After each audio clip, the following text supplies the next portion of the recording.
makume Mira Yeswe mesumudenina Mira Yeswe medo makume Mira Yeswe mesumudenina Oda wudi adomiyi Odo murusuyi Adu murusuyi na misaka Yeswe Midi betujum Midi maye mawo Mira Yeswe mesumudenina Oda wudi adomiyi Odo murusuyi Adu murusuyi na misaka Yeswe Midi betujum Midi maye mawo Mira Yeswe mesumudenina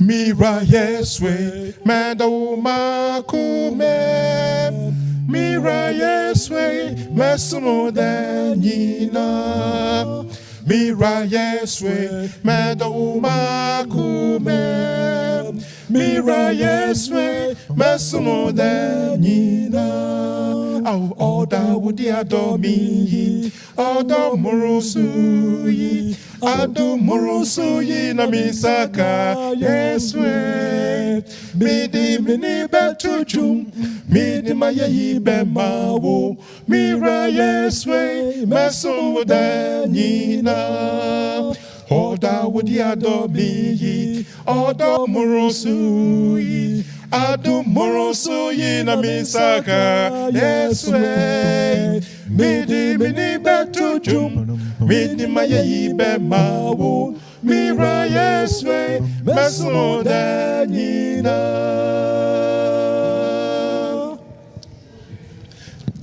Mira Yeswe medo makume Mira Yeswe mesumudenina Mira Yeswe medo makume Mira Yeswe mesumudenina Oda wudi adomiyi Odo murusuyi Adu murusuyi na misaka Yeswe Midi betujum Midi maye mawo Mira Yeswe mesumudenina Oda wudi adomiyi Odo murusuyi Adu murusuyi na misaka Yeswe Midi betujum Midi maye mawo Mira Yeswe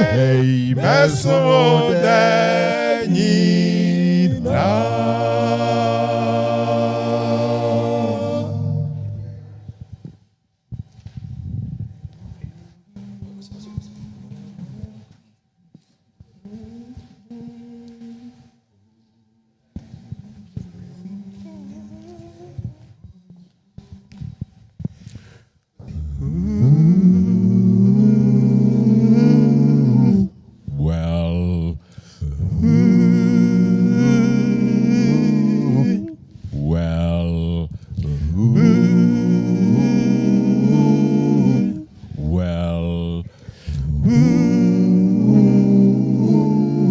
Well, I'm on my way to Canaan's land. To the Canaan's land. On my way to Canaan's land. Well, I'm on my way to Canaan's land. To the Canaan's shore. On my way to Canaan's land. Well, I'm on my way. On my way to Canaan's land. To the Canaan's land. On my way to Canaan's land. Well, I'm on my way. Praise the good Lord. I'm on my way. A good Lord. Well, I'm on my way. On my way to Canaan's land. To the Canaan's land. On my way to Canaan's land. Well, I'm on my way. On my way to Canaan's land. To the Canaan's land. On my way to Canaan's land. Well, I'm on my way. On my way to Canaan's land. To the Canaan's land. On my way to Canaan's land. Well, I'm on my way. Praise the good Lord. I'm on my way. A good Lord. My daddy don't go. On my way. I say carry on my way. My brother don't want to carry me. I will carry on my way. My mama don't go. On my way. I will carry on my on my way. way. Praise the good Lord, I'm on my way. A good Lord, My sister don't want to On come my with way. me. I was tired on my way. My brother don't want to On go my with way. me. I will carry On my way. My friend don't want to On come my with me. I will carry On my way. But I'm on my Way, praise the good Lord, I'm on my way. A good Lord, Well, I'm on my way. on my way to Canaan's land. To the Canaan's On my land. way to Canaan's land. Well, I'm on my On my way to way. Canaan's land. To the Canaan's On my land. way to Canaan's land. Well, I'm on my way. On my way to Canaan's land. To the Canaan's On my way to land. Canaan's land. Well, I'm on my Way, praise the good Lord, I'm on my way. A good Lord, My brother don't want to On come my with me. way. I will carry on my way. My brother don't want to On go my with me. way. I will carry On my way. My sister don't want On to go my with me. I will carry On my way. But I'm on my Way, praise the good Lord, I'm on my way. A good Lord, Well, I'm on my way. on my way to Canaan's land. To the Canaan's On my way to Canaan's land. Well, I'm on my On my way. way to Canaan's land. To the Canaan's On my way to Canaan's land. Well, I'm on my way. On my way to Canaan's To the Canaan's land. On my way to Canaan's Well, I'm land. on my Way, praise the good Lord, I'm on my way. A good Lord, Well, I'm on my way. On my way to Canaan's land. To the Canaan's On my way land. to Canaan's land. Well, I'm on my my way. way to Canaan's land. To the Canaan's on my way to land. Canaan's land. Well, I'm on my way. On my way to Canaan's land. To the Canaan's On my way to Canaan's land. Well, I'm on my Way, praise the good Lord, I'm on my way. A good Lord, Well, I'm on my on my way. way to Canaan's land. To the Canaan's On my land. way to Canaan's land. Oh, well, I'm on my On my way to way. Canaan's land. To the Canaan's On my way land. to Canaan's land. Well, I'm on my way. On my way to Canaan's land. On my way to Canaan's land. Well, I'm on my Way, praise the good Lord. I'm on my way.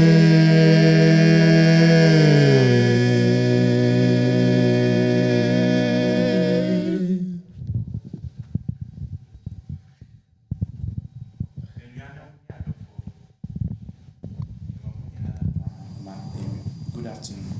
Welcome to a very special program brought to you by Prince Emmanuel SDA in conjunction with London, Ghana. This afternoon, we are going to have a presentation in regards to the COVID vaccine that is happening here in the UK and very soon coming around the world. I'd like to take this opportunity to welcome you all that are watching us live on Zoom and also watching us on Facebook and on YouTube. I will please ask that our Zoom capacity is full at the moment, so please go to London Ghana SDA on YouTube and on Facebook, where you can watch us. You can search and you can watch us live there as well. So please tell your friends and your family members who want to join but cannot access the Zoom. Please do so by YouTube and Facebook. And please keep your comments, your questions coming in. As time goes on, we will read them out and be able for the panel to be able to read and answer your questions. This afternoon, we have very special people who will be leading out in the program this afternoon. First of all, we'll have our pastor, Pastor Ebenezer Jones-Latte, who will look at the law and also the religious liberty aspects. We also have our resident GP, Dr. Hyen, who will look at the vaccine in terms of from the point of the GP.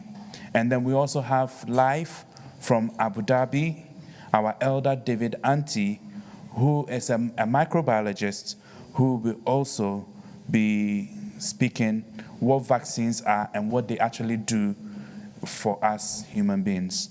Before we do that, I'm going to ask if Hulda Asamoah is on Zoom. Can we please have the opening prayer from her? So Hulda Asamoah on Zoom, can you please give us the opening prayer. Agyedifo mama yɛmmerɛ akoma ase na yɛmmɔ mpaeɛ. Yɛda wase konindifo na n'anyame. Nkuto na wadi nkonim ɛsiane sɛ wo na wawu asɔre. Yɛda wase awiabre ɛwɔ nhyehyɛeɛ pa a wahyehyɛ ama wo ma. Sɛ yɛana wase a na yɛyɛ tiafoɔ. Yɛgya dwumadi a yɛbɛdi nyinaa ɛhyɛ Onyankopɔn wɔ nsa. Yɛgya wɔn a wɔbɛdi dwumadi anim nyinaa ɛhyɛ Onyame wɔ nsa. Nea yɛsrɛ wo twe de ampɔn sɛ bɛtena pono yi tie na wo ne wo ma nkasa. Yɛnya nteaseɛ ɛwɔ nea yɛbɛyɛ yi mu. Nea yɛbɛyɛ musuo ne yɛsane bia no twe de ampɔn yɛsrɛ ɔpa gu ma yɛn. Ma yɛnwie ɛwɔ Onyankopɔn wo din mu. Yɛsrɛ ɔbɔ yɛn ho ban. Na wɔn a wɔbɛdi yɛn anim yɛnya nteaseɛ ɛmfiri mu. Sɛ ɛbɛboa yɛn a yɛnyame ɛyɛ wo nkutoo. Sɛ mmoa yɛn a yɛnyame ɛyɛ wo nkutoo. Enti nea yɛsrɛ wo twe de ampɔn awia yi ne sɛ ma yɛn nteaseɛ. Ma yɛkoro yɛn ne ɔdɔ. Wei na yɛbisa wo ɛwɔ ɔdɔ ba Jesus Christ din mu nti. Amen. Amen. Thank you so much, Sister Hulda. Thank you so much for the opening prayer. This is nothing new, but as you know, COVID-19 has dismantled our lives since the beginning of this year up to now. Most of us has been on lockdown, different tier systems, airline not flying, people were locked down in Ghana, and so on and so forth. Industries here have been dismantled. And then we had the good news that the vaccine is here. According to the health minister, it will give us some form of normality coming next year. At the same time, we have a lot of fake news going on. We have a lot of news also going around in regards to what vaccine does, that is going to change our DNAs, a whole lot of other things that is going on. So this program, at the end of the day, will not tell you whether you should have the vaccine or not. The purpose of this program is to highlight you the facts of what the vaccine is, what it does, and what are your rights as a Seventh-day Adventist Christian and as a human being. So this is the aim of this program. So Pastor, my first question is, I heard, or I saw, one of these news going around that COVID-19 was actually a punishment from God. From a minister, is that actually true? Thank you very much for that question.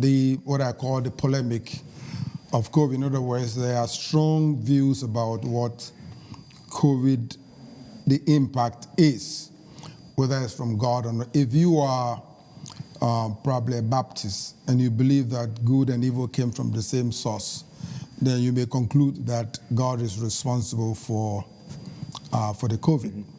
But we as Adventists, we believe in the great controversy between good and evil. And therefore, we do not believe that COVID is from God. Okay. And I'm going to provide some evidence from scriptures. Because here's what Ellen White says in Great Controversy, page 589 and 590. She says, while appearing to the children of men as great physician who can heal their maladies, Satan will bring disease and disaster, and until populous cities are ruined and reduced to desolation.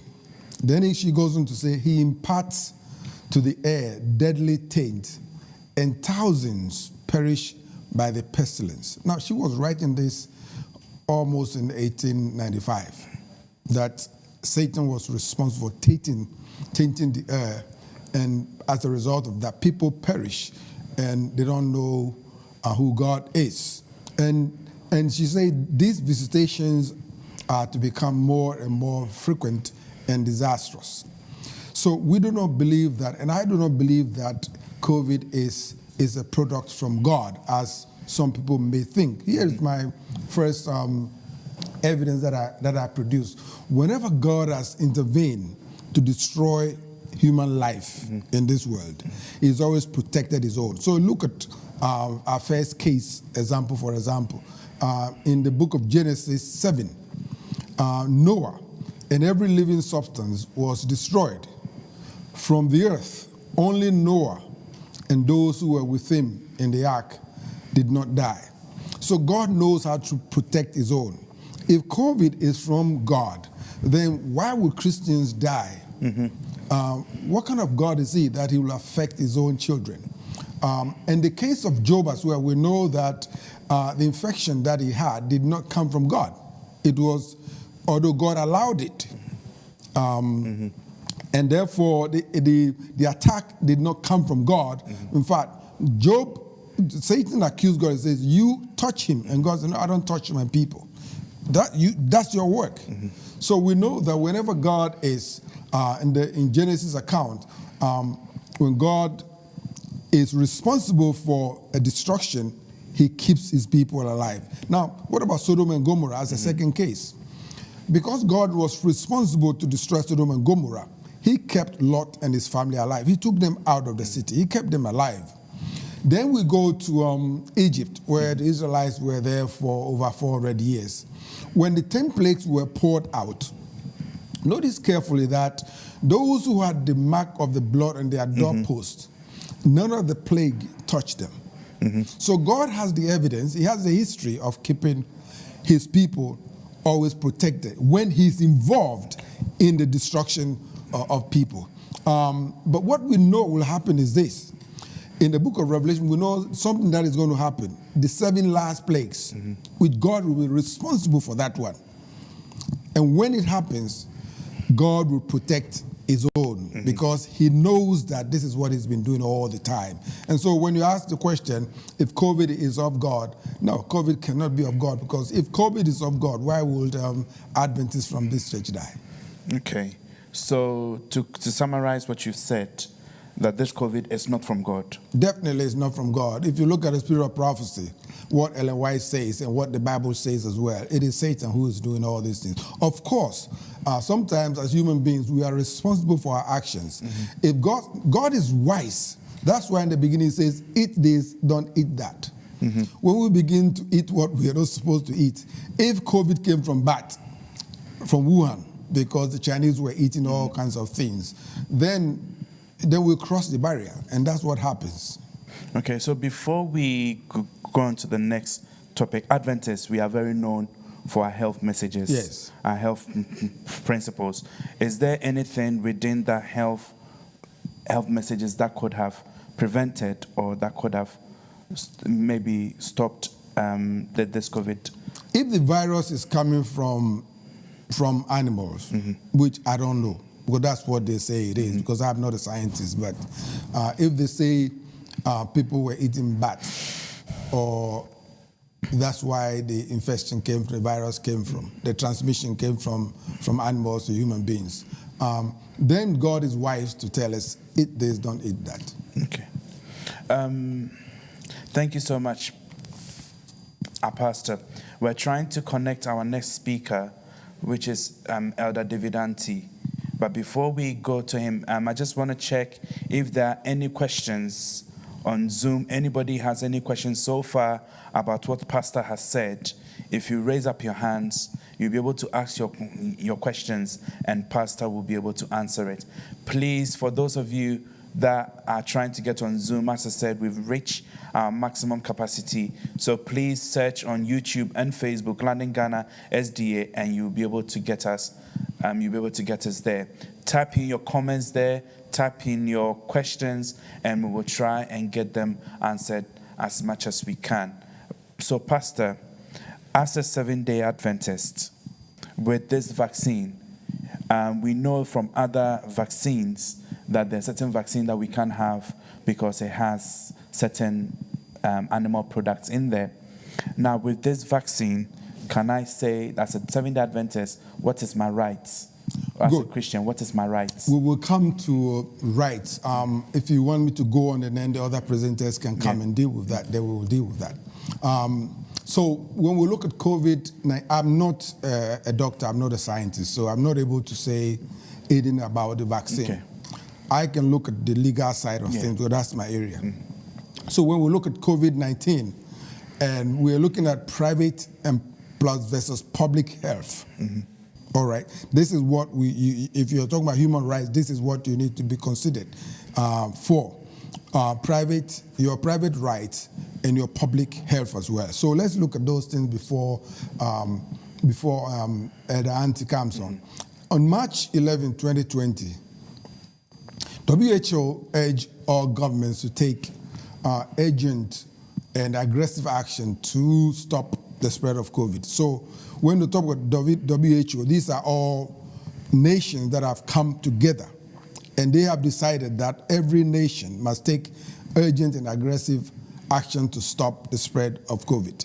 So what did the UK, where we live, do? Or if you live in Ghana or the US, what did the government do? The UK government then stepped in. Already we had what we call the Public Health Control of Disease Act, 1984, which was there already. But that did not deal with the current one. So they had to go into that and appraise it and revise it. All right. So from the 1984 Public Health Control of Disease Act, then they developed what we call the Public Health Coronavirus Regulations. Now, when I use the word regulations, in the UK we have England, Scotland, Wales, and Northern Ireland. Each of the entity can apply the regulation differently.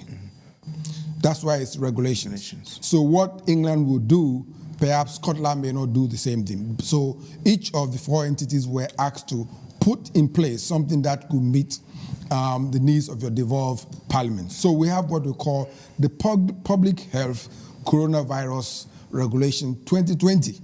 All right. This was a very comprehensive regulation which was published in this year, 2020. Now, it will lapse next year, February 2021, because it wasn't supposed to be eternal. It was for a short-term period. But let's look at what the Public Health Regulation 2020 tells us, because you need to know what it says in order for you to understand the question that you're asking, because I'm looking at things only from the legal point of view. All right, the doctors can do better than me. But now, in the section 3 of section 3.1, it says serious and imminent threat declaration. So immediately, the government stepped in to say, now, there's a serious threat or imminent threat declaration. Here's what the law says. The law provides that the Secretary of State or a registered public consultant, like Dr. Ayin, may order the detention of a person up to 48 hours for the purpose of screening. Wow. Yes, if you didn't know that. So any public consultant or the Secretary of State may order for the detention of anybody for 48 hours for screening if they feel that you have the and that's powers that has been given by the UK government to the GP. This is the coronavirus, Public Health Coronavirus Regulation 2020, Section 3. That's what I'm reading to you. This is the law. Wow. All right. So now we move on. Now, and then it goes on in Section 6. 1. For the purpose of these regulations, the screening requirements a person must, listen to me now, A1, answer questions about his or her health or other relevant circumstances, including travel history and information about other individuals whom the person may have had contact. So A, you are required by law to answer a question about your health and other relevant circumstances, including where you've been. All right? B, produce any document. Listen to me carefully. Krata, you have to produce any document which may assist a registered public health consultant. So number 2, you are required by law to say, where have you been? I went to Ghana. And if you're lying, the law will deal with you. If it's found that you're lying, you're hiding stuff. Number 2, you must produce a document which may assist a registered public health consultant. Okay. What document are you going to produce to show that you haven't got the virus? We'll come to that. So this is the law. So when you're sitting back and you are talking, you need to know what the law of your land is saying. Now, then we look at Coronavirus Act 2020, because this is the established law now, which more or less like a perpetuity. It's going to stay there for a long time to come. Okay. We can make amendments to it, but this is a very comprehensive act, which we need to understand what it means. It began with the registration of, if you are selling food, you must register your food place. You must register all public health workers, social workers. They must all be registered. All right. But here is what it says. In section 20, now I'm looking at the schedule 24, section 3. Okay. And it's very important to understand what the law says. Here's what the schedule says. You can go on, you can Google Coronavirus Act 2020. All right, you go to the schedules, you will find what I'm talking. It provides that the Secretary of State may exercise power under subsection 2 only if the Secretary of State considers that a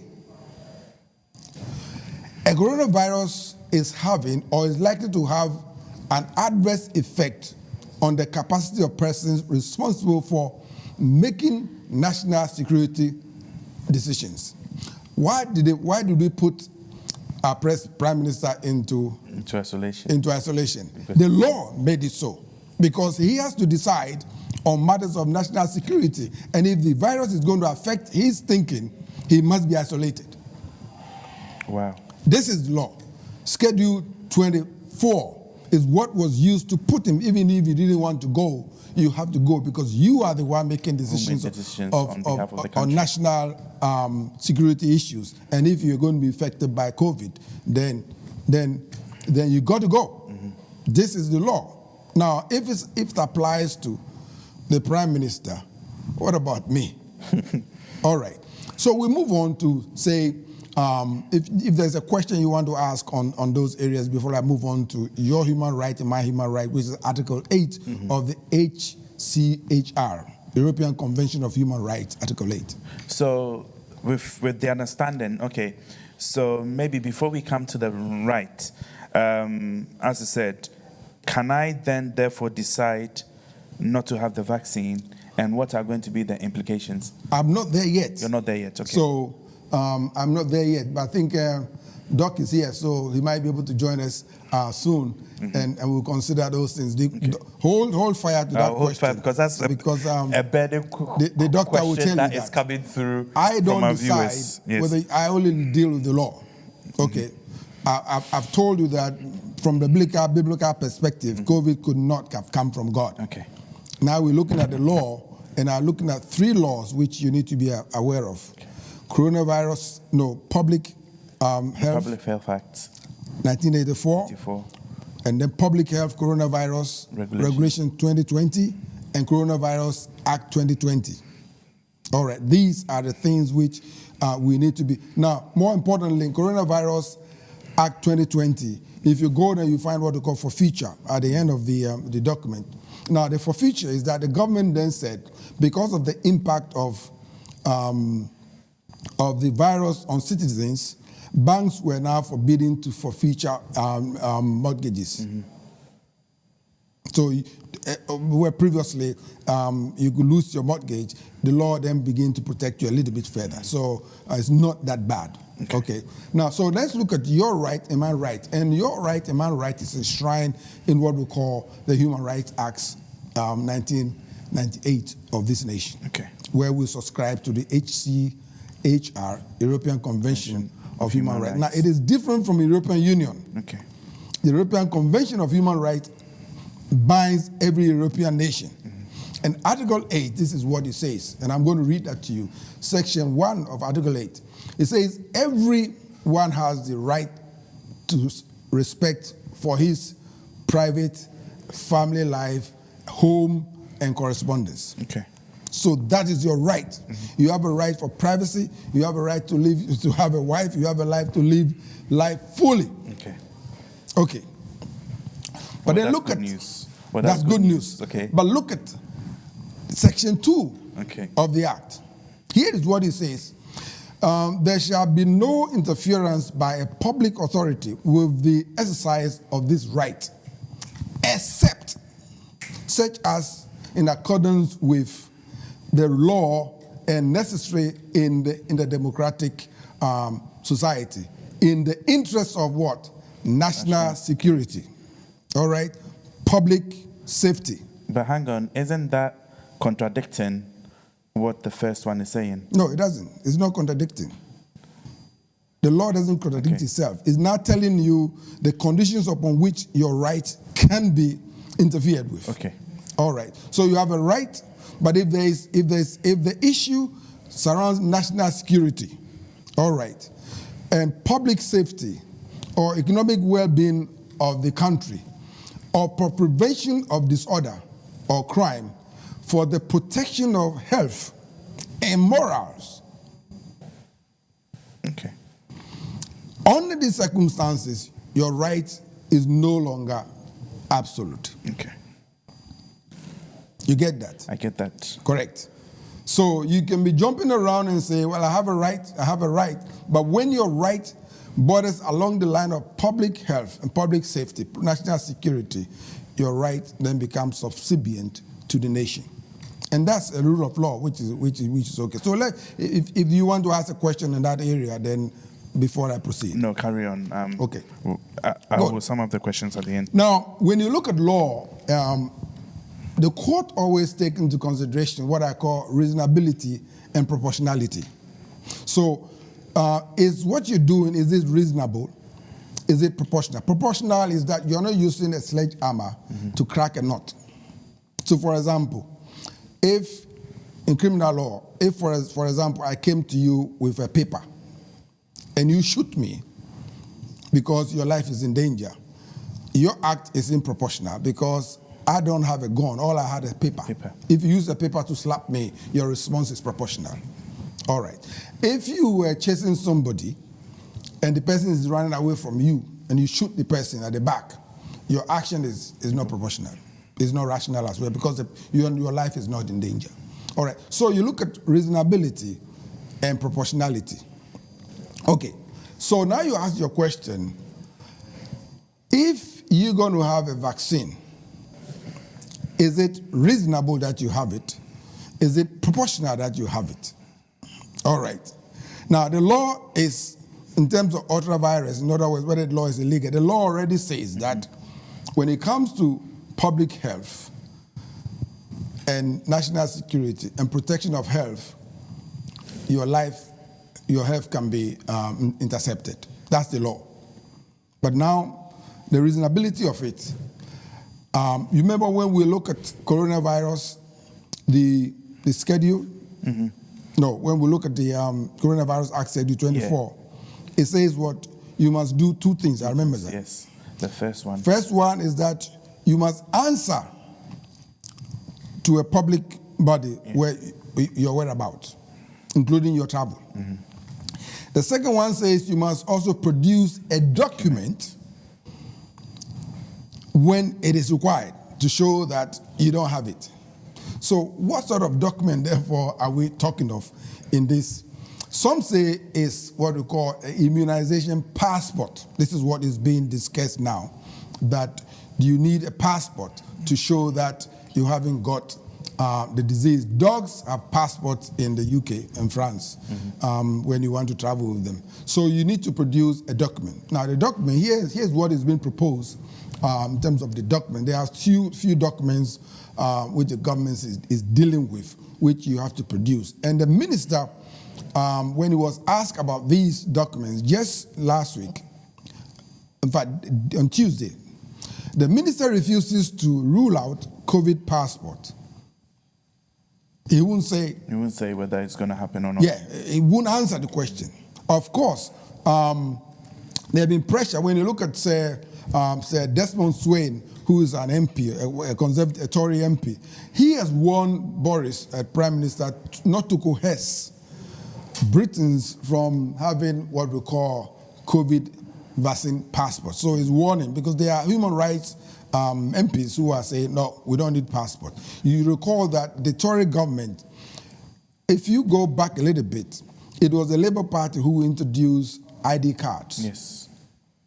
But when they came to power, it was scrapped. Yeah, they scrapped it. Yes. So the Tories don't like anything that was to do with anything, identifying yeah, it, yeah. Exactly. So they scrap it. So he's saying that, look, we have never ascribed to, apart from your passport, we never ascribed to any other identity card. And therefore, please do not introduce a passport, a COVID vaccine passport for anybody. But here's what the James Cleverly on Sky News, December 7, he says, of course, individual businesses have the capacity to make decisions about who to admit and why.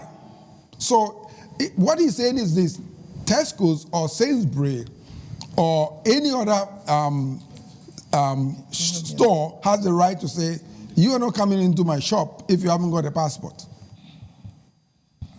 Okay. Yeah, we're getting there. We're getting somewhere. All right. Because that's what the minister, junior minister, is saying, that, look, of course, individual businesses can decide who to come into their shop.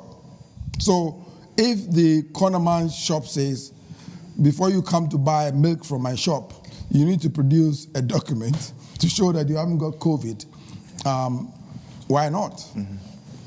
Now, nearly a third of Britons don't want to take the COVID vaccine. That's what the poll says. Nearly 1/3. So it's a big number. Don't want to take it. But when you go on to say 54% support travel ban for non-vaccination. If you haven't taken your vaccination, in fact, I was going to Ghana recently and I had to take my PCR test. Otherwise, the plane won't take me. Yeah.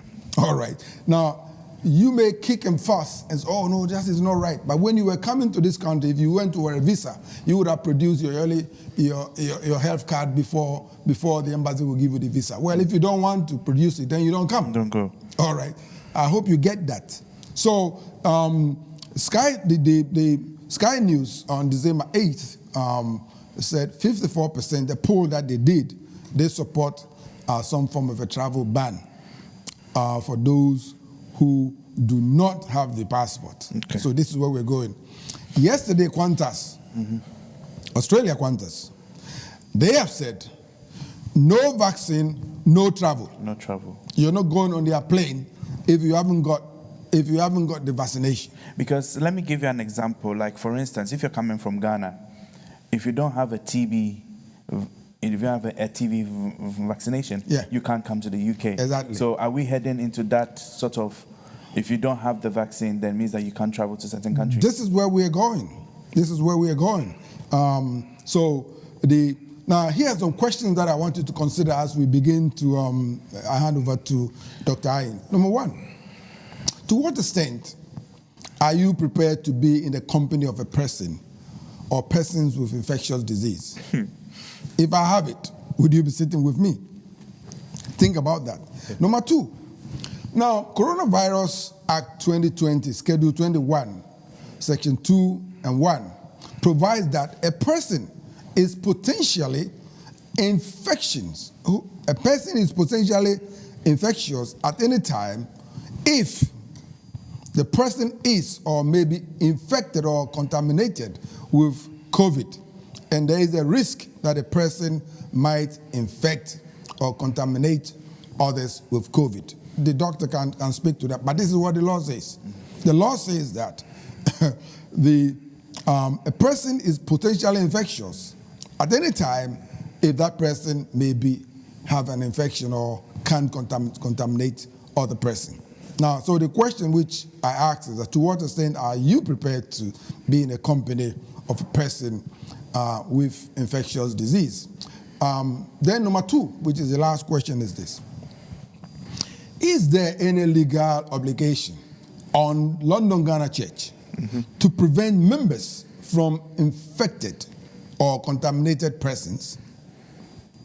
Because if I come to church and A has the virus, and we allow A to come in, and I'm infected, can I not sue vicariously the church for allowing someone to come in when they could have stopped it?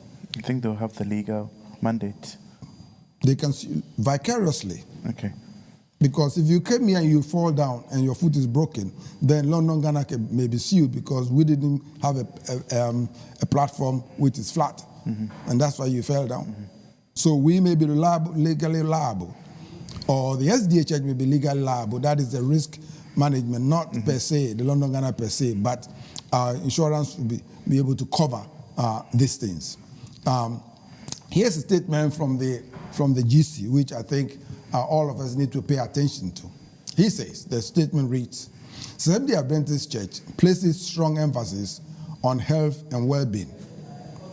The Adventist health emphasis is based on biblical revelation, the inspired writings of Ellen White, and peer-reviewed scientific literature. Okay.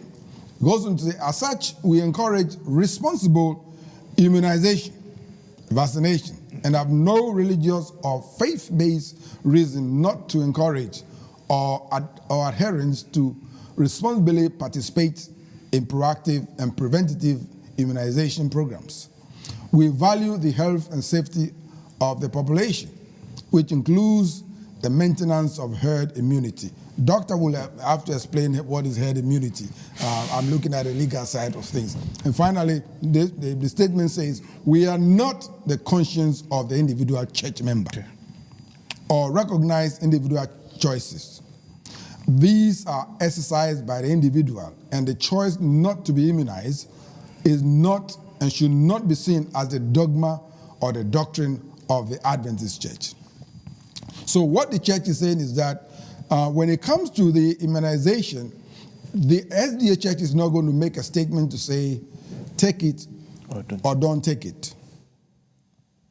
It is based on the individual. And therefore, for you and I to make that choice, I want to present the dilemmas in making ethical choices. Number one, you have to consider your own position and also the position of your organization. And then you make your individual choices. That's what it is. It's all about. You think about your neighbor and yourself, and then you make the choice, which is your own choice to do. So if I should wind up before any question comes, now that you know what the law says, you have your rights, but your rights are not absolute. Even though you have a right, if you have a mental problem, you can be sectioned. And that right is taken from you. If you haven't got a corpus mentis, in other words, if you can't make decision for yourself, the state will make the decision for you. Okay. And even though you have a right, if you die without a will, interstate will make laws for you and divide the will according to how the state wants it. So now that you know, you decide. Now that you know, you decide. I think knowledge is power. And with knowledge comes responsibility. Yeah. For the benefit of our friends that are watching that doesn't understand English or English not being the first language, just to recap, I'm just going to sum it up quickly in three. Dear Sofo Kaya ne say, Obi owo aman su bia wo, you can be say rights or rights. Now rights no, you have the right for private life. So when you ubet na ube worry ube bia no. Na COVID law regulations na say law na eba and the tosu mienu ne say fine or private life ni okay, but where I say your private life no supersede over moral issues and I say public health issues and I say a yinidia and they're not all right no eco form kakra say asoto mu ye kakra and no to say bia you can decide say to say the example of my ebra prime minister Boris Johnson or the first time no you're infected, but second one no obi or one no no enya yare ni bin immediately no for the sake of national security no law and say he had to be put in isolation.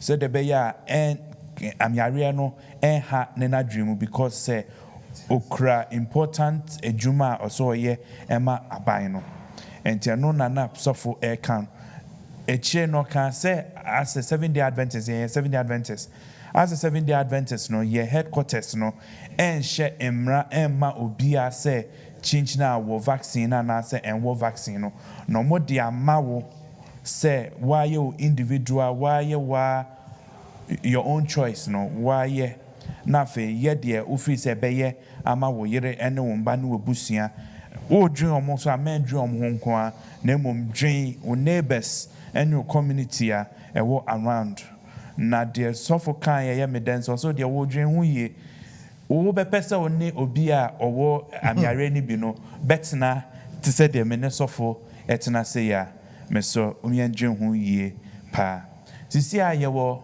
Dr. Ahin a ye GP ewo UK I'm Dr. Yamawakwaba say uba beto say COVID-19 in komoya ni di ne vaccine no na person me who from the GP point of view no vaccine na say enye. I think there are loads of people who are not Twi speaking as well. There are a lot of people, so we'll mix. Yeah, we'll better try and mix. We did go far. We did go far, yes. So I'm Doctor. COVID-19, the vaccine, is it good or is it not good? Good or bad? It's not a simple black or white answer. COVID-19, as we know it, began in Wuhan, China, and on the 31st of December 2019, WHO came out saying there is a strange cluster of strange pneumonia cases happening here. Then on the 10th of January 2020, they isolated the virus and then they named the virus as the coronavirus, which is now severe acute respiratory virus corona type 2, the SARS-CoV-2. Wow. Then the illness caused by SARS-CoV-2 is coronavirus, a disease of 2019, and now I'm shortening it to COVID-19. Okay. Then from then, on the 30th of January, they went on and said it's a disease of public health emergency. Mm-hmm. So that way, it became something that is global that we all need to adhere to. Then in March, they declared this as a pandemic. Correct. Mm-hmm. So at the declaration of a pandemic, nature say, you can say be a pandemic. Chese yare no wiasem atiate se bebia obia ho akere no enti at that time we then moved into that stage we think say how do we overcome a pandemic. In the world generally most viral illnesses are self-limiting or you control them by vaccines. Enti we've been looking at various ways of controlling it at the moment. We're using face masks. Sana me no kasa there's enough distance between us. Say me bowana bikra because it's a droplet infection, it doesn't get to you. Into social distance and face mask, and then washing our hands if it's a virus, soap and water is very effective. Yes, me am pen san kan yanim if it's a mouth, nose, eyes, ni nyina need to me edco. So these are the things we're doing, but even going in you're not just say so ama ya train ama vaccine naba na vaccine naba yetumi awo e dey protect ye ho eno ne ya train na se a vaccine naba eno so e asem vaccine ni ho a e asem vaccine naba so a eno so ya asem enti vaccine no ye pe anase ye mpe eno ne question awe bisa me no na eno ho nkomo na ne ye twetwen enya bibia e da ho saa keke vaccine na se a UK government agi atum no near company a friend say Pfizer or money BioNTech and a boom no the Pfizer BioNTech vaccine. Now it's gone through answer now we develop a vaccine, it goes through phases. So there is about 4 phases of vaccine. Now my name say may presentation be vaccine to me ambassador here. There is phase 1. In phase 1 vaccine, minimum so much make sure. Okay, all right. Okay. Enti you say you na na per vaccine now so sisi aba yenim to connect slide man mention there. Enti sisi no in development, there are 273 vaccine candidates. At the moment, 58 are in clinical trials and 259 clinical trials. Now, okay, next slide, Mamia. Say you got clinical trials you face three phases. And how do you call the other one? It's preclinical trials, no, and you before you bet me accept this molecule, you know, you bet me edia, no, bet testing on cremu any muemusa. Into almost testia no maka say, oh, okay, bam say vaccine we say, no, you bet me. Now my penipa kakre be 10 be and 20 be. I should say, I did yet one nipa crow be one meaning so kai 2001 ho baby so 2002 call trial bi haru ho baby ma ko ebiti ye kakraka ye to an elephant man and that was an initial phase trial and straight away you withdraw it. So there are lots of trials that do not go through. So this is what they've done at the moment. So they've done the phase 1 that is only looking at is it safe for humans to use. Then the phase 2 would then look at the safety data, seeing is this thing got so much side effects it's not safe to use at all. So they increase it to a few hundreds. Then if they find out that, oh, okay, it's safer, then they expose more people in a trial. That's when they go for the randomized control trial. Randomized control trial, and they say, oh, fight nipa mienu. Baako ubema na dru na yehwe, baako uma na dru na yehwe no. And often the placebo placebo effect. And placebo, ne woman hwe na placebo no. And na ne woman bibi adru no. But obi anim say ne wo gye ne adru na say ne wo gye na eye nsuo keke. Okay. Enti no na phase 3. Ti no mo hwe nipa bebre na eno vaccine na yehwe sesia na efre no Pfizer Biotech no. They took 44,000 people. Wow. And so they randomized them into 2 groups. Na blind enti me amede wo me nim say ensu ana yadru wo a wo gye no so nim say ensu ana yadru omo wo vaccine echi no kwan na nim tie na say na ye cheche according to age, your sex, they randomize it ti na omo hwe echi no omo hwe say okay after nipa 22 eje wa ha 22 je wa ha say no was it effective enti no na omo hwe ya omo say oh it's about 90% effective. 90% effective, no? What does that mean? What's the implication? Because I know Nankofogina Subebrea is spectacle about this. Okay. The virus, no? Okay. And 90% effective, nature say you fa any pattern near more vaccine, it will protect at least 9 of them. Okay. And it's a very, very good way. Say yeah, obi I won in obi I won vaccine, no? What the end point of the research was say. You follow microphone, san microphone bebre nyina na se emu baako enya COVID na no mo hwe ebia symptoms mild cough fever and sa niema no na oya symptoms kakra, then it means you've come to the end point normal take it. Which group was he in? Now if he's in the placebo or he's in the controlled group. Into omo hwe na sa 2 doses normal ma to ma first shot no. After 3 weeks, they give you a second shot. Then within 28 days, you get a full protection. That's what the assumption is. Those who were in the vaccine arm were going to be about, if it protects them, those who are in the vaccine arm, it protects them 90% more than those who are not in the vaccine arm. And that's why they looked at it and recommended it. Now, Nyankrofo break about effectiveness there. Because the end point is looking at mild to moderate illness with symptoms, they are saying there's no evidence say it protects you from dying. Because the end point was not looking at death or severe illness. But to do that, you need to get so many people and observe it for such a long time that it would, looking at the data now, they think it is reasonable enough to assume, say, if it prevents you from getting mild illness, then it's going to prevent you from getting death. But you can't prevent death by any way, isn't it? But they are looking at whether it would be able to be so strong enough that it prevents you from dying due to coronavirus. But the power you need, when they say power, they mean the number of people and number of time you need to follow it up is so long. Because normally vaccines take about 10 years to come up. And now they've done this in a year. And so people are also skeptical that something that takes 10 years, how can you bring it out in a year? That's one of the questions that has come up, is because of the rashness of this, people. And another question that's come from one of our audience is that, is it true that the vaccine will alter the brain? Okay. There is no evidence that the vaccine affects you mentally, alter your brain.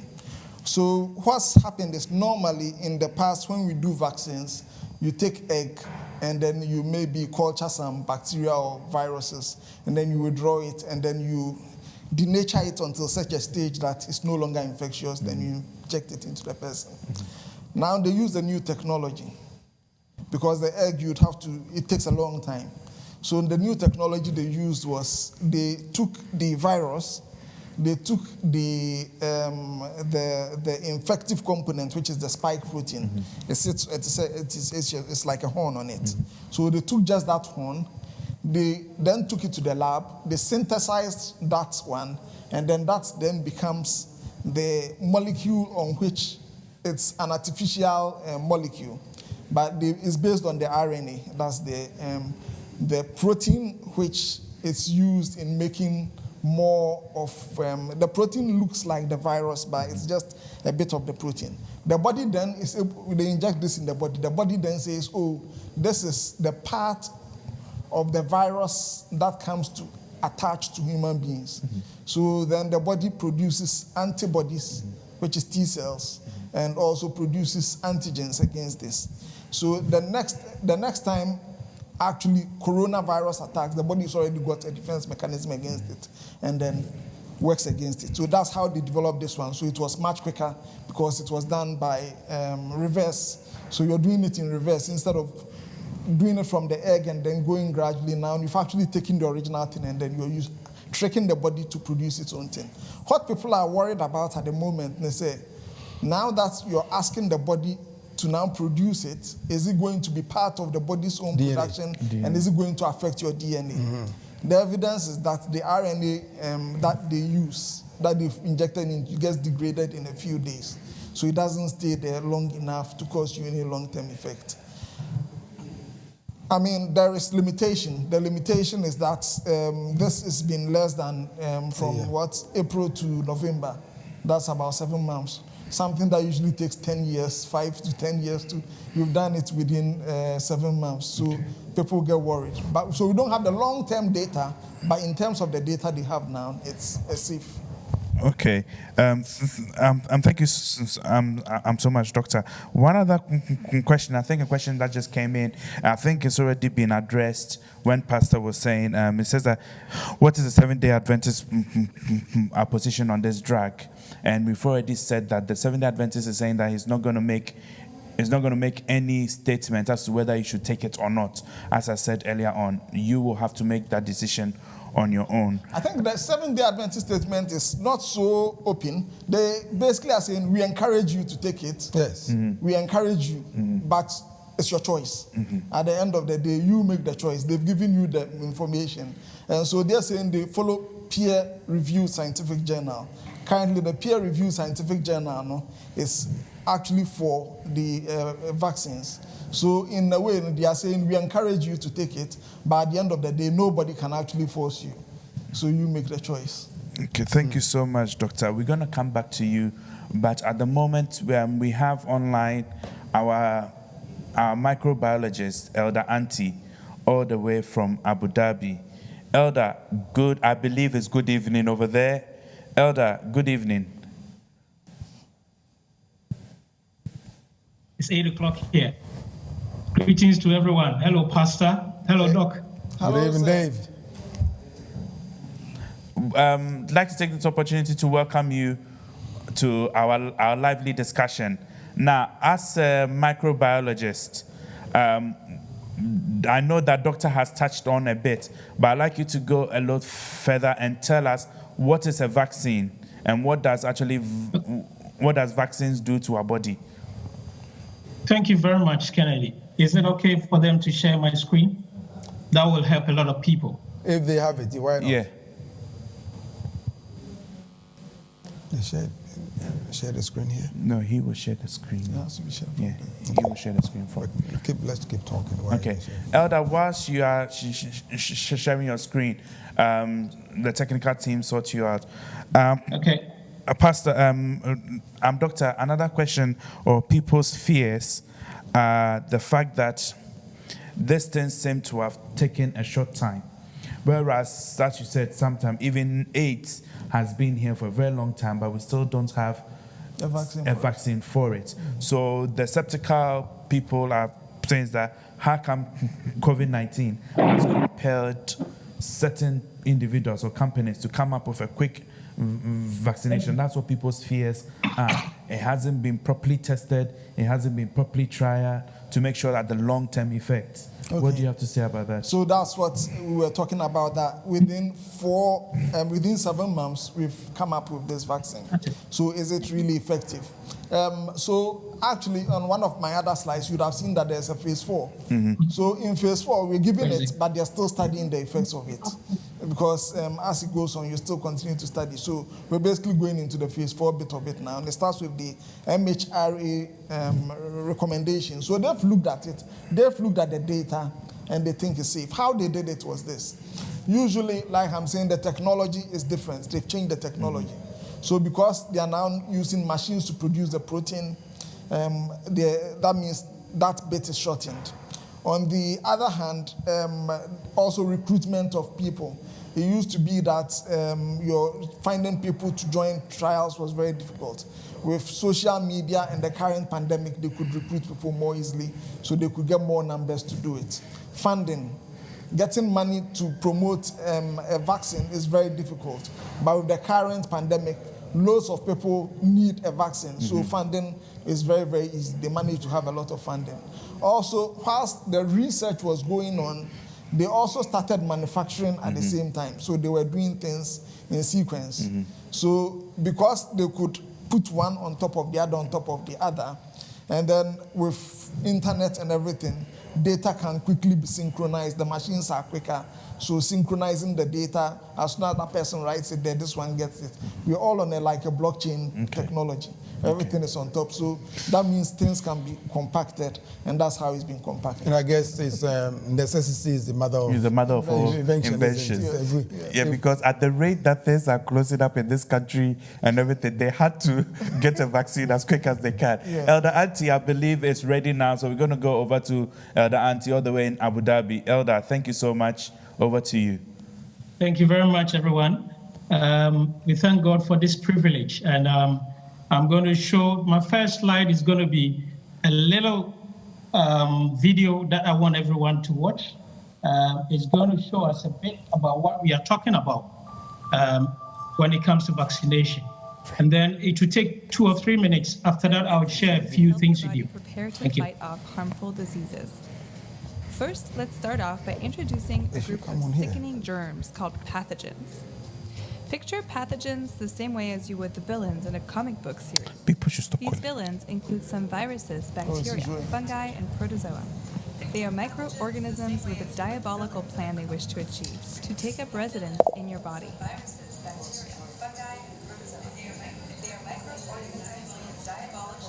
Attacking, invading, and replicating inside your body, damaging our healthy cells. In this video, we'll focus our attention on viruses and bacteria, how your body's immune system defends against these invaders, and how we can help train our immune system to prepare it to prevent future infections. All right, first let's talk a little bit more about bacteria. Bacteria are unicellular organisms, meaning they have one cell and can be found surprisingly everywhere. Thankfully, not all bacteria cause disease. Some are actually really beneficial to your body, like those that live in your intestines and aid digestion.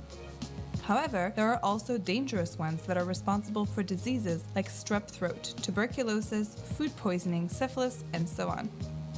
Viruses are smaller than both human cells and bacteria, but where they lack in size, they make up in overall mightiness. Undoubtedly sneaky, viruses come in various forms and pack a punch once inside your body. They reproduce by taking control of living cells in your body and using your cell's machinery to produce thousands of identical copies at a mind-blowing rate. Viruses are responsible for causing infectious disease like the common cold, flu, measles, Ebola, Zika, and so on. Sometimes prevention is much better than treatment.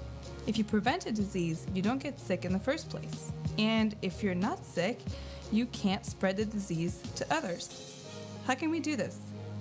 By boosting the power of our immune system. The immune system is complicated, however, greatly appreciated. It consists of various components that communicate and interact with one another to complete a critical task, keeping us healthy and alive by protecting our bodies from dangerous pathogens. The immune system has three main functions. First, it detects unrecognizable or abnormal material like those pathogens, viruses, bacteria, etc. Second, it attempts to kill or destroy the pathogens. And third, it keeps a memory of the pathogen in case it tries to invade again. Our white blood cells, aka lymphocytes, are the heroic warriors that terminate deadly pathogens. Using their power, they battle the pathogens and produce antibodies that help them identify and eliminate foreign material. But sometimes it can take a long time for our immune system to finally clear our bodies of foreign invaders. Fortunately, we are able to shorten this time using vaccines that act as an immune system accelerator. Vaccines primarily consist of a weakened, killed, or fragmented piece of a pathogen, not whole live pathogens capable of causing illness. Once inside your body, the vaccine triggers an immune response, training your body to recognize and fight off the specific pathogen. If your body were to encounter this pathogen again, your immune system will be prepared to attack and destroy it more quickly, preventing you from getting sick and, importantly, from passing the illness on to others.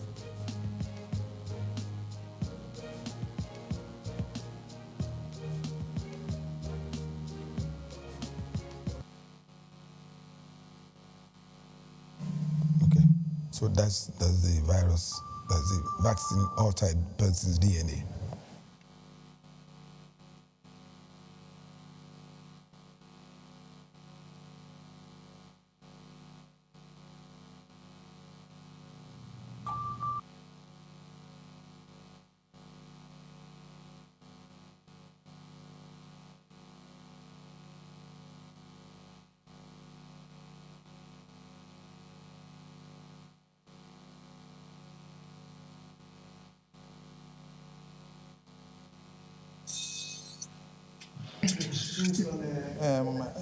On solid premise, obviously they are competitors, so everybody is trying to make money. So that way it may appear as if they are working against each other, but because they are in competition. However, during this time, they've shared a lot of knowledge. That's why we are where we are. Like when COVID, the Chinese quickly brought out the virus sequence. So because they brought out the virus sequence on the 11th of January, we could begin to work at it. Whereas in previous years, people kind of kept information to themselves. Okay, is Elder Auntie back on? Yes, I'm on, but you'll not see me. That's okay. Yeah, I think that's what is causing the problem, but the slides can be shown if you want me to do that. Okay, so you can carry on speaking. Okay, do you see my slide now? I've shared it. Okay. They should see it over there. We don't see it here. You don't see it there? Yeah, we can see it. It's on there. Okay. So we're talking about what the immune system does for us. The body's defense against infection.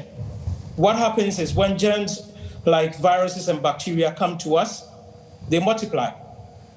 And then the invasion is called what doctor was saying as an infection. Our immune system uses several tools to fight these.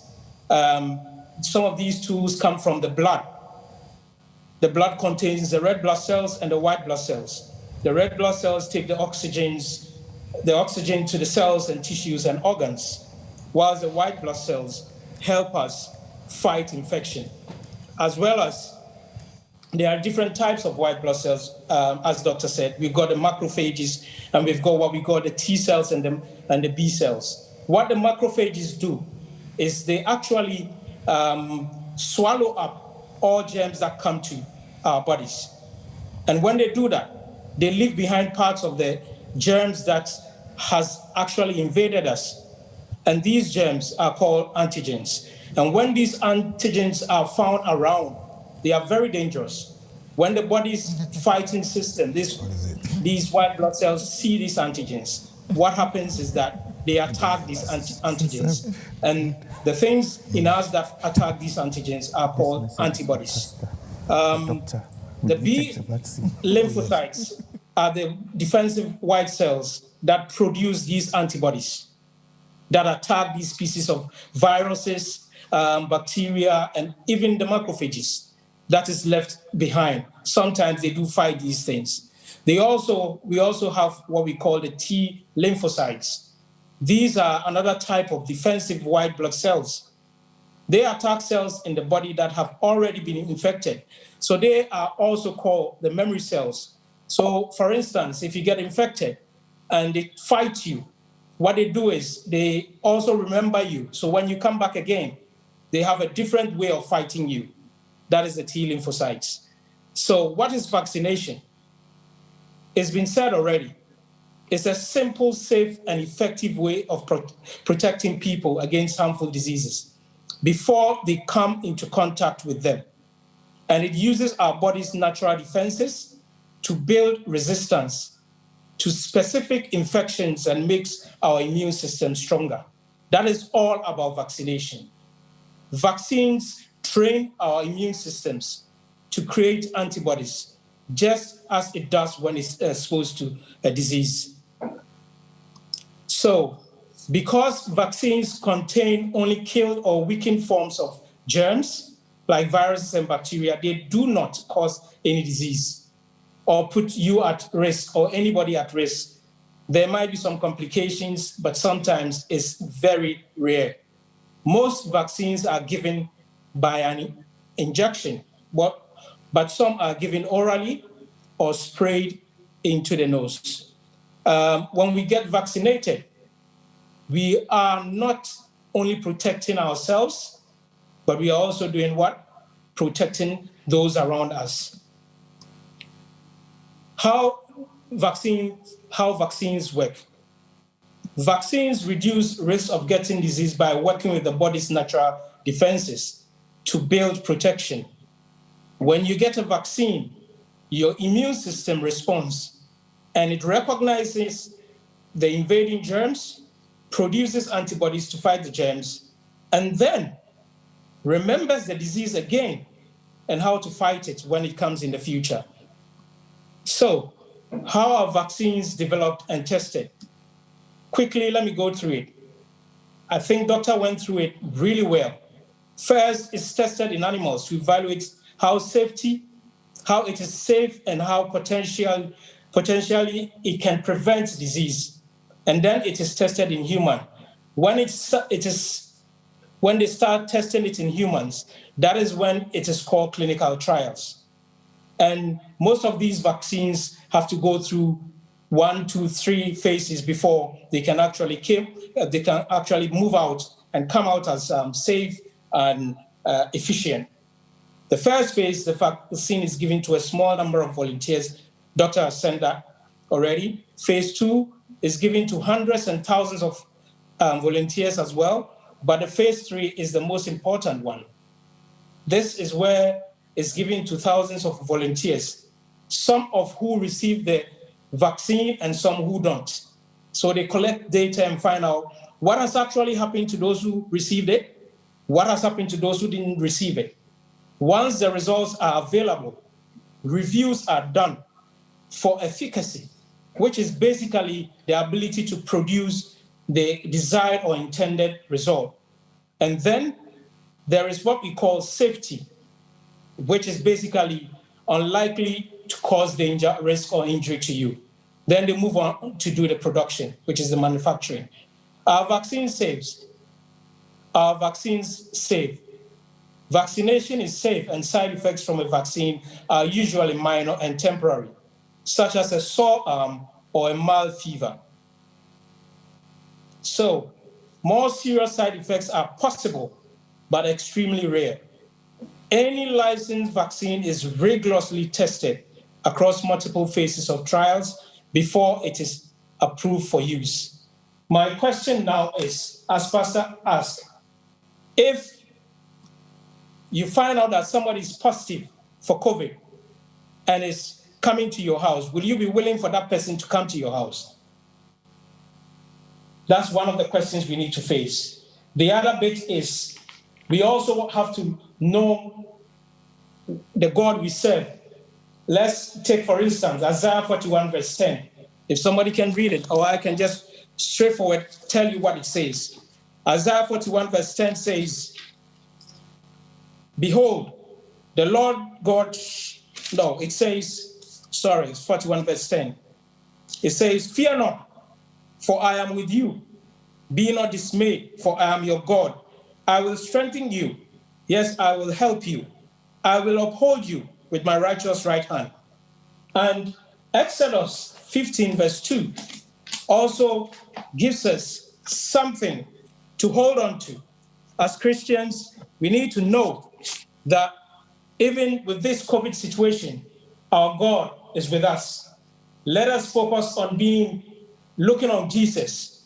And if possible, if you hear what we have to say and you make your own judgment and you take the vaccine, know that the vaccine is something that can help in so many ways when we talk about this COVID. Pastor has said so many things about when you want to travel, what is going to happen and all that. It is the Lord that goes before us. Let's lift up our hands, our heads, our bodies, our eyes onto the hills, because that is where our help comes from. I think I've got some more slides, but I'll stop here and we can move on another time. Thank you very much. A quick question for you. Thank you. A quick question that came in. It says, is the vaccine, the COVID vaccine, is this safe for diabetic and hypertensive within the BME population? That is a question that Pastor Doctor can answer. Doctor. When it comes to vaccination, Doctor should answer that question. Okay, thank you so much. You're welcome. I would answer that question quickly if they manage to share it. So basically, yes, it's safe. In this country at the moment, they've given us 2 phases within which the vaccinations would be going on. I don't know if they can share the screen, you'll see the phases. So phase 1 and phase 2. At the moment, we are in phase 1. And phase 1 alone has got about 8 tiers by which these vaccines will be given. And definitely, if you have a vaccine, you would have to give it to the most vulnerable person first. And age is the most vulnerable thing in terms of COVID. Ethnicity, that's being BME, also counts, but age is about 99% of those who died were probably over 65. A lot of people died who were over 65. So the first cohort is people who live in care homes because they were the ones who were really affected. And then obviously the carers who care for them. So they were in the first division of phase 1. Then the second tier is healthcare workers and frontline workers and people who are over 80 years, wherever you are. So those are the people. They didn't even say whether you're diabetic, hypertensive, everybody gets the same vaccine. It doesn't matter. The only people who have been said not to go for it are people who've got a history of severe allergy.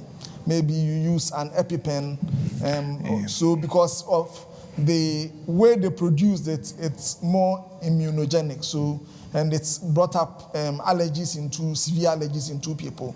Nothing serious came out of it, but they are the people who they said, no, okay, severe allergies, exclude them. Other than these severe allergy cases, okay, it wasn't also tested in children less than 16 years. So at the moment, there are no plans even to give it to children. But other than these groups, maybe pregnant women, if you're pregnant now or you're planning to get pregnant in the next 3 months, or you're breastfeeding, then they also say you're also excluded. Okay, another question that's come in is, will this be a vaccine that is given annually, or will it just be a once and for all? I think that is why I'm saying we are now in the phase 4 trial. Okay. So we are building the aeroplane in the air. Basically, it's there. We are having the vaccine. A bit like flu. Every year we go for the flu jab because it changes. The virus changes itself. So then you need to change it also. Currently we have the Minsk virus, So the Minsk is a severe one that came from, Denmark. So it means it's changed itself slightly. So we're still finding out how it goes. If we're lucky, we would kick it out because there was Middle East Respiratory Syndrome, it came and it went. There was SARS one, which came, and that one also went. So they are more closer to COVID. So maybe, if we're lucky, it will be once in a lifetime thing. But it's important to look at the proportionality of the law as well. Yes. While it is reasonable to have the vaccine, the question is it proportional for the tube or the bus to say you can come on the bus if you haven't got a vaccine passport? That would be. This is where the lawyers are waiting to. I mean, it's true because at the end of the day, it's a choice. And like you're saying, everybody needs to have a choice. But that is where the question of herd immunity comes in. When you talk about herd immunity, actually, if they could show the slides, I'll show you one thing about herd immunity. Whilst we're waiting for the slide, Elder Auntie want to come in quickly. Go on. Elder.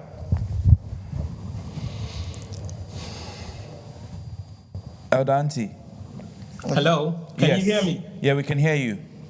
Okay, I was going to add the point where, the fact that this has taken a shorter time to make the vaccine. Okay. Vaccines usually take between 4 years upwards.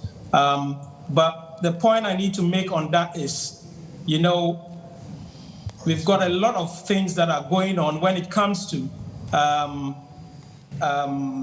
making things better for us as humans. Technologically, we are ahead of things, and we are making things well. So the time frame for the vaccine, we have to also remember that we need to get people to do these things for us to know whether this works or it doesn't work. So the vaccination will work only if a few of us or many of us will go through the trial stage, because if you don't have those trial stages, we won't have a vaccine. All the vaccines that we've had, tetanus, the rabies vaccine, all of them, there were healthy people who went through that to bring these up. So please, if you get all these ideas, you get your information, and you make your decision, you are helping somebody. You are helping the community. You are helping us to be able to get this COVID out of the way. And that's the only way it can actually happen for so many people. What we need to also realize is everything that is being done now has to be done on healthy people. We can't find sick people to do vaccination. We have to be able to get healthy people to get an outcome from this vaccination.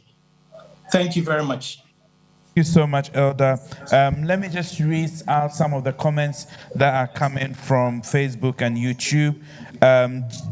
Jackie is saying, I personally don't trust the vaccine, as at least not at the moment. As far as I know, there are 2 cases of anaphylactic reactions, which Pastor has mentioned. But it says that, but that is my opinion, and my husband and I are not planning on having it. Connie also is saying that there are so many psychological differences from a person to person. How do you know how everyone will react to this vaccine? I think we've addressed that issue already. Gabriel Osei, thank you so much. It says, this is the kind of discussion we need in order to make an informed decision. We have the right to say no. Okay, and Gabriel, and then we also have a question for you, Doctor. I'm going to put this to you if you don't mind answering this question. This question is for you from Benis Azuma. He's saying that, will you take the vaccine? Right, that's a very good question. Of course, I do take my flu jab as a responsible doctor. This is another one where everybody would have to make up their own mind. The science is there, the evidence from the science. We can only have this conversation because somebody is going for the phase 1. Somebody went for the phase 2. Somebody went for the phase 3. In the phase 3 trials, there were only 9% BME people. Somebody needs to take it for you to be able to sit and have that discussion. We're talking about herd immunity now. If I go for the vaccine and you don't go, and we don't get enough people being covered by the vaccine in the environment, then the disease will become endemic. And the disease would always be there. So the only way we can drive it out is by getting enough numbers out there taking the vaccine to be able to make sure that the disease goes away. So yeah, as a responsible health person, you see, we say we have the choice actually to take the vaccine, but there is a nuance here. The very first group of people who need to take it are people who live in care homes and their carers. So if your residents that you are caring for have taken the vaccine, as a carer, you refuse to take it, do you have a right to look after them? And would your workplace be right in saying, if you haven't taken the vaccine, we cannot allow you to work? Because inadvertently, you'd be exposing the elderly people to the vaccine, to the virus. So by virtue of your occupation, you'll be required to take the vaccine? By virtue of the occupation, you'll be highly encouraged to take the vaccine. Nobody can force you. That's the problem. Nobody can force you. But obviously, if you don't take it, there's going to be some form of repercussion. At the moment, we don't know. We're looking at the lawyers. See, we have to come back to the law again. Because whether it's going to be mandatory or people may be compelled to take it is something which, this is where the discussion is at now. Because if you are going to infect somebody else, then do you have the right to infect me?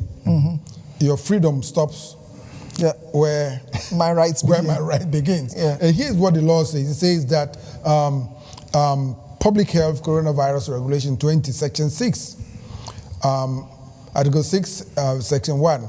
It says that you are required to produce documents which may assist a registered public health consultant. Now, you are a public health consultant, aren't you, doctor?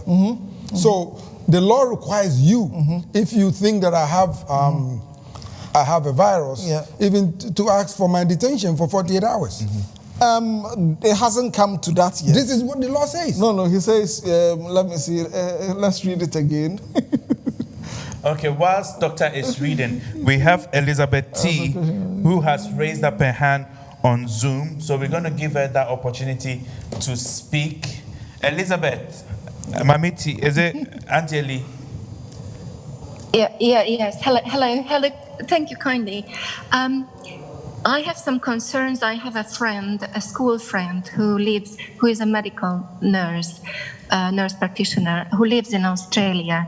And a few days ago, she sent me an article that there is actually $1 billion value of, I think, 51 million vaccine has been actually scrapped because they caused an allegedly false positive HIV test. And then I saw some other internet proofs that, and of course, if you use your logic, if it would be just an allegedly, so just a false HIV, then why to scrap 51 million of vaccine? Actually, there is an expression, medical expression, splicing, if I'm saying it right, when you actually genetically modify a little piece of gene, and only on this globe, on the Earth, there is only 120 spike of this coronavirus, which is actually completely equivalent with the HIV 120 spikes. So it completely looks like that it's a man-made, genetically modified virus. I think David. And if in Australia they scrap it, we don't know what is in this virus. And we Adventists, we don't want to have any, especially those who live a moral life, we don't want anything in our body. I understand the positive side, that it's important that you need to go back to your home, you need to be able to mingle with people and not to lose your job. But regarding the end times, how we are going to, I mean, obviously everyone needs to do their own decision, but if you do not know what is in that vaccine, and there is $1 billion value, 51 million piece is scrapped fully in Australia, I would like to warn everyone to be more cautious, see the risk and a good balance, because it might have horrible consequences in the future for your own life if you are genetically modified. Thank you so much. Thank you so much. I'm not a doctor, but all the sciences that we're reading on this thing, there's no modification of our genetics. Yes, a question that's coming through. So, but it comes through a lot. But I'm not a doctor, so I don't go to that area. My area is, as a pastor, I don't speak for anybody. I speak for myself. And when it comes to decision making, I have to take into consideration my own situation and what my church stands for. So I don't make a public statement to say, we Adventists. No, I'm speaking for myself. And if I choose not to take it, which is a choice, then, and if I'm going to infect my family, then I have to begin to think, that is my choice responsible? Am I rational? Am I reasonable in the choice that I'm making? These are the issues that affect. And I think, Doctor, I was raising something with you that you as a doctor now, the law says that you or the Secretary of State may order the detention of a person up to 48 hours for the purpose of screening. Okay, so this is the specific legal act, and it's referring to public health consultants. So these are like consultants who will be in charge of a whole council. Okay. So there are public health consultants. And if there is something that is definitely a state emergency, then yes, for 48 hours, they may detain you. And yes, that is written in there. So that is correct. In terms of the 41, is it 1,000 or million? Yeah, the 54 million. 52 million, million, what was she saying? Vaccines? The vaccine that were linked to HIV or something like that. Okay, so just as we started, when you go through trials, you go through so many. At the moment, I just showed you there are about 273 different trials going. Not all of them will succeed. A lot of it gets cut out. So as long as you see something that is not right, that is why we have the peer review sign. So a lot of it gets cut out. At the moment, there are about 5 different vaccines which are really rearing their heads up. There is the Pfizer, which one we've taken. There's the Oxford AstraZeneca one, which is going, which is a totally different technology from the Pfizer one. There is also the Moderna one, which is the one most people say belongs to Bill Gates, and a lot of people say is going to alter your genes. At the moment, it's working the same, similar to what the Pfizer one, because it's developed from the lab, but the proteins are degraded in your body within a few days. So for me, from a legal point, this 5%, which is where this is, one is 95% effective. So the 5%, as a lawyer now, this is what I'm looking at. That 5% is where legalism and I mean, they both have different challenges. The Pfizer one, you need to store it at minus 70 degrees Celsius. So how many countries can actually have that facility to store something under 70? Whereas the Oxford one, you can take it from 2 to 8 degrees centigrade. So that means it's more usable. The Moderna one, you have to store it at minus 20. The Putin one, the Sputnik V, that's one nobody knows what's going. Okay. And then they've also got another one, which the Chinese have come up, and the Abu Dhabi people and the maybe Auntie will tell us more. They say it's 100% effective. They are very, very confident. The Chinese said it's 93. So there are different ones going on, but for every one that comes up, there's probably 20 that never made it to daylight. Right. So in answer to your question, probably the reason why they were scrapped was because probably it wasn't good to solve that problem. We have Esther. It says, as a healthcare professional, the chances of you refusing the vaccine is very slim. Please think carefully. There are usually pre-immunization checks before you can work in healthcare environment. I remember when I used to work for British Red Cross, we had to do certain immunizations in order to work.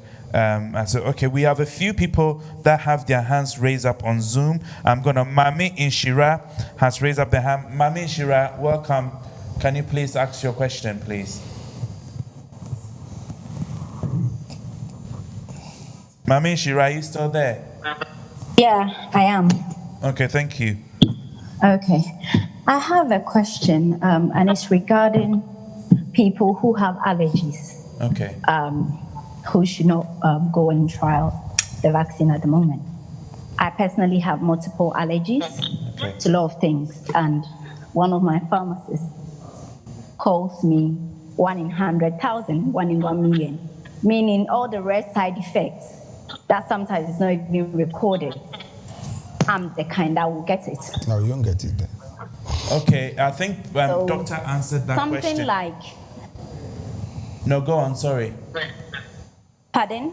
No, go on, carry on. Yes, but I'm talking in regards to the law that Pastor was sharing, that you're supposed to produce a document. Yes.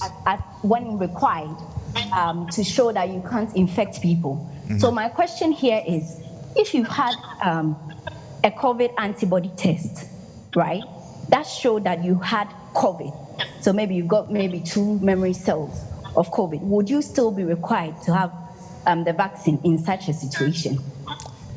I think you're maybe drawing up a scenario which is not there at the moment. It's quite hypothetical, so it's difficult to answer a hypothetical issue which hasn't really come up.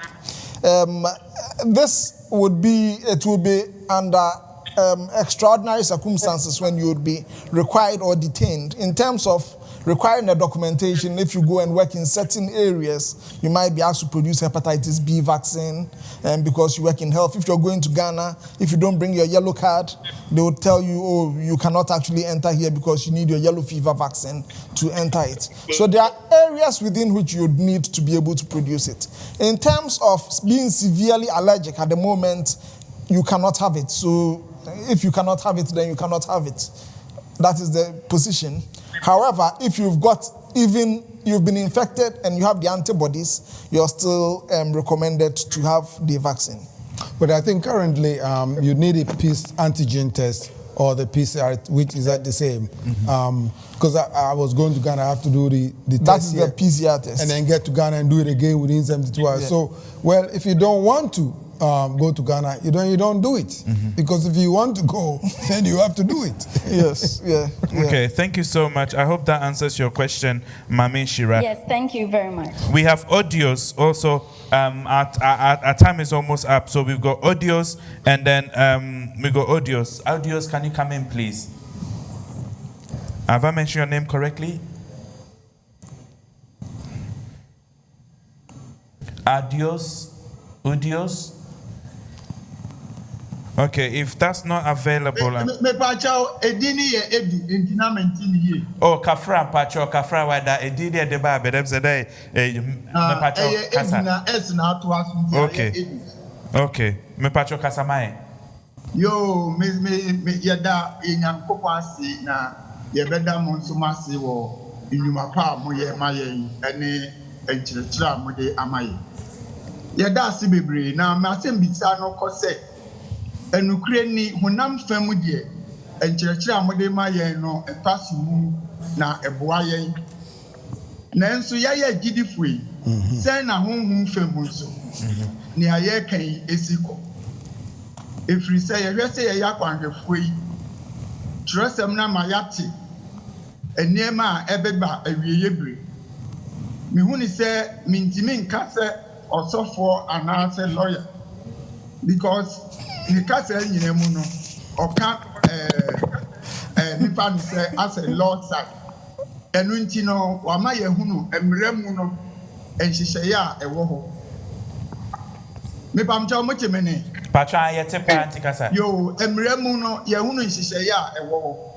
ɛnokre yɛntimi mu aban ne mmras but me pese me busa se sɛni atwerɛsɛm no kyerɛ yɛn nsa kwandɔfoɔ yi aso saa adeɛ yi ɛne honhom mu nsɛm ɛni twaka honam fam deɛ yɛbɛtie mu na yakɔ na honhom fam nso sɛn ɛna moka kyerɛ yɛn. Okay, thank you so much. I think in a summary, what our brother is asking, that as Seventh-day Adventists, yes, the government is saying that we should take it, but spiritually, how does that align? How does the taking of the vaccine align with our faith? And I think, Pastor, I'll hand that over to you. Unless you believe that the vaccine, and I'm not arguing for anybody to do it.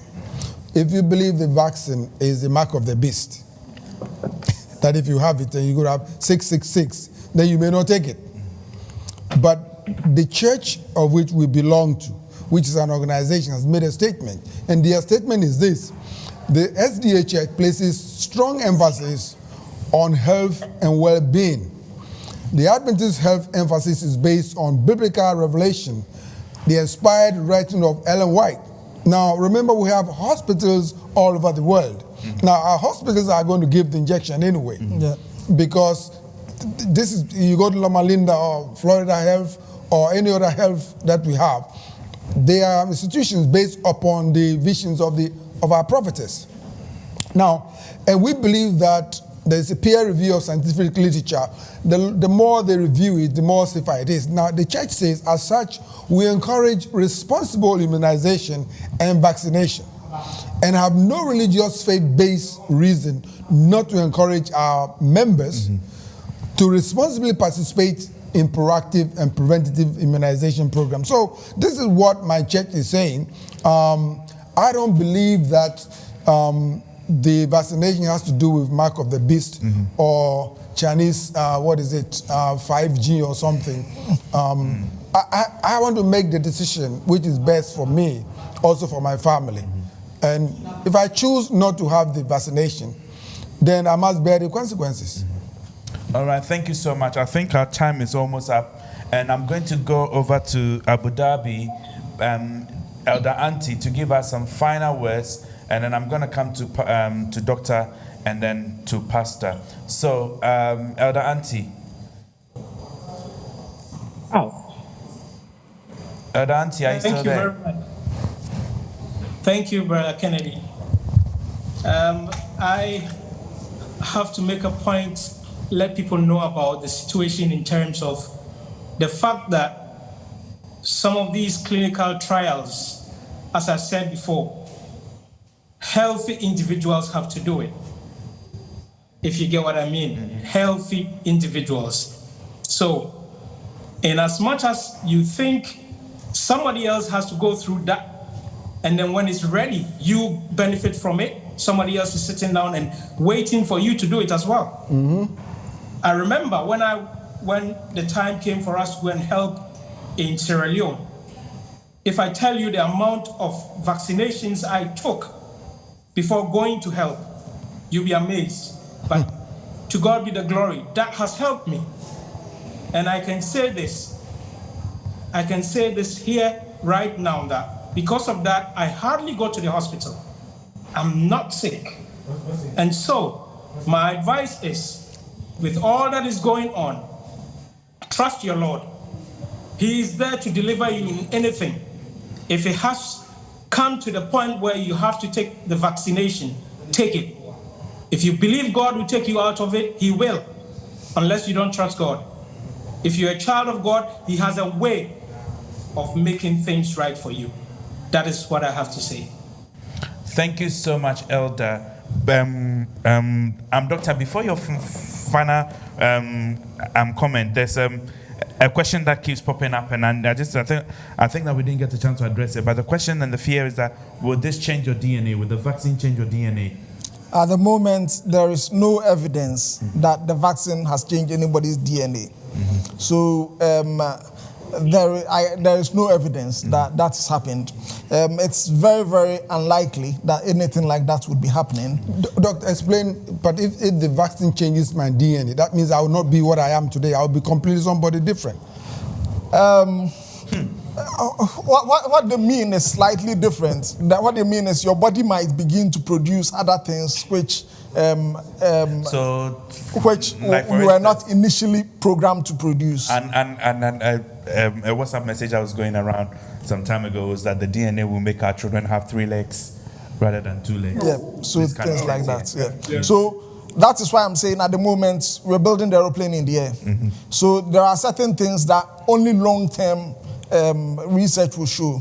That's why they said pregnant women. A lot of medications we don't give to pregnant women. Mm-hmm. Even medications that have been used for years because we do not know, we're not sure of it. However, with the evidence and the risks we have at the moment, we are safer because you just put it in the balance and says which one is the safer place to be. And at the moment, it is safer. These vaccines are quite safe. They've been given to over 44,000 for the Pfizer one alone, and these people are still walking around and they're okay. And these people have put their lives on the line so that we can have this conversation. Okay, so doctor, your final thoughts, your final words. My final words would be: we had this situation. We all screamed that, oh, we need to get out of it. We need a vaccine. Now the vaccine is here. We're now having another conversation. Do we take the vaccine or don't we take it? People have gone through phase 1 trial, phase 2 trial, phase 3 trial. People have reviewed the literature extensively. There would always be people who say vaccines are bad. Even up to today, people still insist that the MMR vaccine leads to autism and people would not give it to their children. So we would never get to a situation where everybody would be taking it. But with the evidence available, it's a safe vaccine to take. Thank you so much, Dr. Ayen. Pastor, your final words. What I want to say is this. We're very sure that COVID is not of God, that we know. Because wherever God intervenes to destroy anything, he protects his own people. What we are sure to happen, we don't know when, it is setting last place. That you and I don't have to get it. Right. Because there is no vaccine that can save us from the setting last place. Yeah. And Ellen White is very clear on Great Controversy, page 590, where she says that Satan imparts into their deadly taint and thousands perish by what? By pestilence. And then she says these destructions, these visitations are becoming more frequent and more frequent and more disastrous. So as Christians and Adventists, let's focus on the coming of the Lord. These are the signs that Christ is coming. Because he talks about pestilence, right? Yes. In these last days. Yeah. And this is where we are now. Yeah, that's true. Thank you so much, Pastor. I'd like to take this opportunity to thank everybody for joining us on today's discussion. I think at the rate this is going, I think we may have to do another one. Your comments are coming in, your questions are coming. Sorry we were not able to answer all the questions, but our time is up. I'd like to take this opportunity to thank our Elder Davidanti, all the way from Abu Dhabi. Thank you so much for joining us. And my regards to the kids and Auntie Franca. Pastor, Doctor, thank you so much for joining and for coming to join us. And I believe that our members and those listening are well informed, and hopefully they'll be able to make that decision to have or not to have. Yes. Pastor, once again, thank you so much. God bless you. For the discussion, I mean, Shiramo said, yes, he can if it's no, yen can't also kowo and kowo. We've given you the facts, yet the figures and the facts. Namam, you make the decision for yourself. You make the decision, for your family. Pacho said, Elder obey ewoswa. Pacho obey to me. Am I a final closing prayer? No, Elder obey Pacho de waswa. Me Pacho obey to me a bompaye. And I yem fe jume no emba ne wiye. Pacho ajidi for mama yemo empaye. Osunya me ene enyumre ye da wasipa odum a odi adum ye eda wasi nia ahinta ye ya ene wayi na di akire asedam fa Yesu so enka udi amen eda wasipa se ene wonam ye sofo lati wonam ye doctor ahe ene ye elder anti so na wachire ye niema bia uma na eye ya adwi mu kesrenre na ye ntiase na ne wama ye humu asedam fa Yesu so nka udin da osunya me ye mpa ye anwure ni se Yesro, so who shrayen, Pastor Lati Mayenda. Yesro, who shrayen, Dr. Ahi Mayenda. Sana, ye papa antin so. Baby, obia, right, so shrano maye. Shrawon wa busienina. Nim dieni nyansa, udiama way, yempa yen se rade koso, na mani nyakesiye. Send ye beya wunkua, obit media bua fufro. Na show din anuonyam ena wo ma ye ba na yisu nyina ne awodi ama ye yesro bua ye ma ye ntimi enwe ho na ye nsusu ho na ne ye no ma ye mfa na timi ama ye nsu ye diye ena yesro awrade ye free wanimi ye nko ayo ye da ho ewo wunyame wanimu ara enti kwaso na hyira ye wa bofo enhwe ye so na wotwe ye besimi nyina no kosu na kura ye mu yesro enya ye mu da kosu kyerɛkyerɛ yɛn ma yɛmfa kwantre ne so na yɛnya nkwa ɛda wasese na wahyira yɛn wɔ yɛn Awurade Yesu Kristo din mu nti amen. Thank you so much for joining us. May God bless you. Thank you so much. And remember, hands, face, space. Thank you very much. God bless you. My greetings to London, Ghana. Thank you, Auntie. We take it. Thank you so much. God bless you. God bless you. Bye-bye. Bye.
Yeah.